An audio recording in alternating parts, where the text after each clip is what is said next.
Olá, pessoal! Bem-vindos de volta ao nosso canal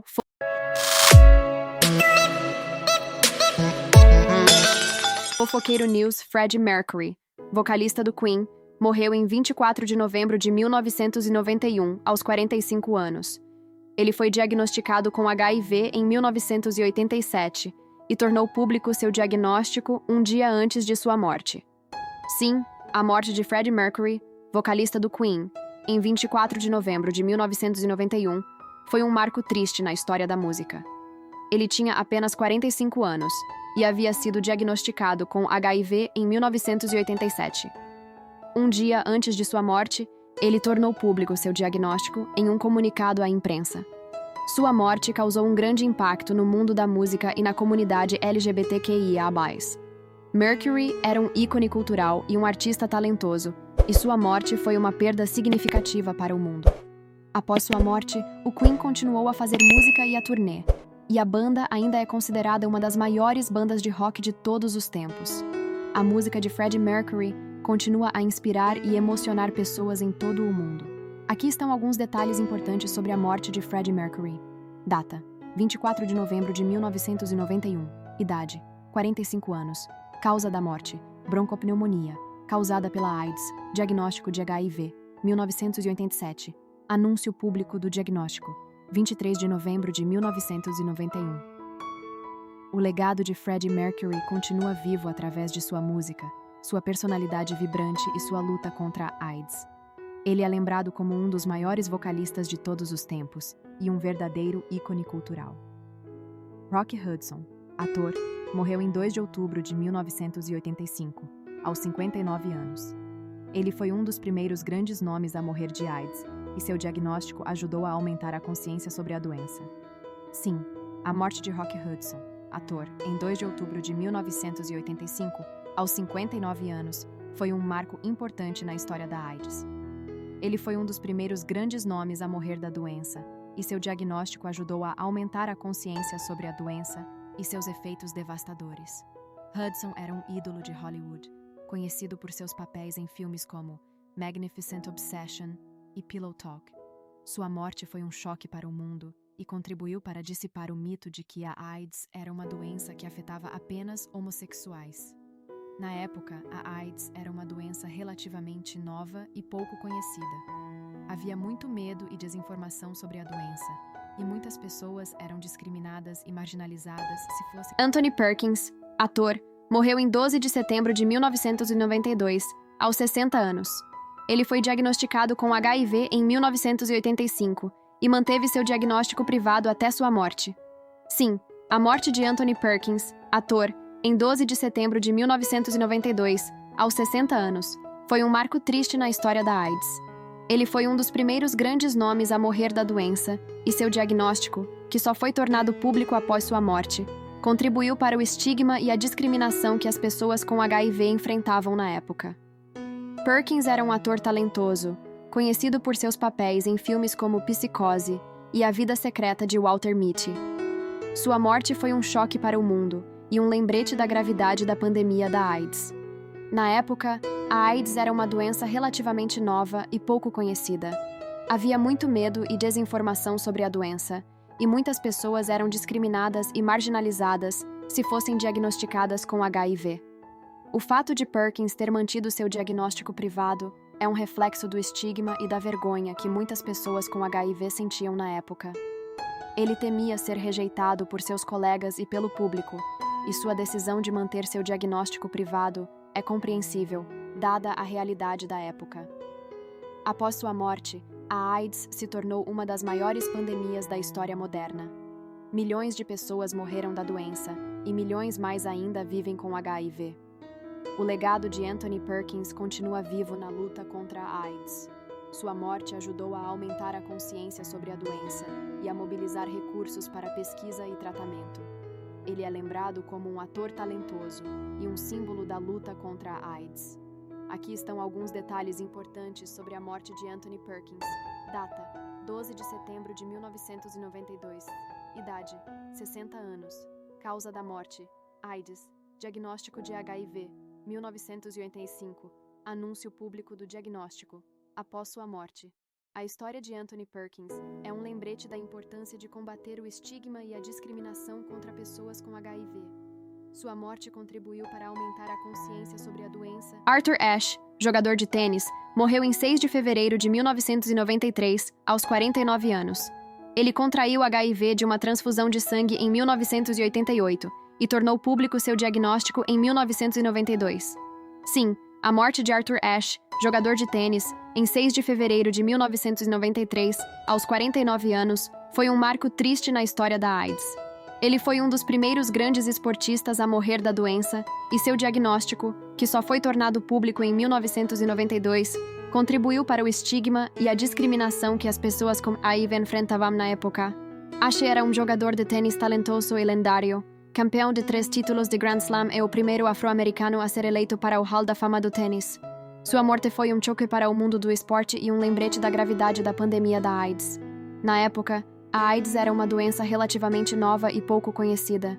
Havia muito medo e desinformação sobre a doença, e muitas pessoas eram discriminadas e marginalizadas se fossem diagnosticadas com HIV. O fato de Ashe ter mantido seu diagnóstico privado por anos é um reflexo do estigma e da vergonha que muitas pessoas com HIV sentiam na época. Ele temia ser rejeitado pelo público e pela comunidade do tênis, e sua decisão de manter seu diagnóstico privado é compreensível, dada a realidade da época. Em 1992, Ashe decidiu tornar público seu diagnóstico de HIV. Ele o fez em um artigo na revista Time, no qual disse: "Eu decidi tornar público o meu estado de saúde para ajudar a eliminar o medo e a ignorância que ainda cercam a AIDS." A decisão de Ashe de tornar público seu diagnóstico foi um ato de coragem e ousadia. Ele sabia que isso poderia prejudicar sua carreira, mas ele sentiu que era importante usar sua fama para aumentar a consciência sobre a AIDS e combater o estigma associado à doença. Após sua morte, a AIDS se tornou uma das maiores pandemias da história moderna. Milhões de pessoas morrerão da doença e milhões mais ainda vivem com HIV. O legado de Arthur Ashe continua vivo na luta contra a AIDS. Sua morte ajudou a aumentar a consciência sobre a doença e a mobilizar recursos para pesquisa. Keith Haring, artista pop, morreu em 16 de fevereiro de 1990, aos 31 anos. Ele foi diagnosticado com HIV em 1988 e tornou público seu diagnóstico em 1989.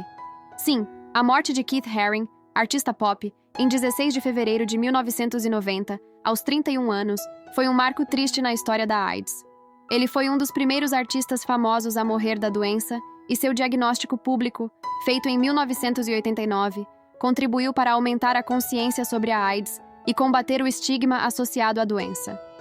Haring era um artista talentoso e prolífico, conhecido por suas obras de arte públicas que frequentemente retratavam imagens de dança, radiação e sexualidade.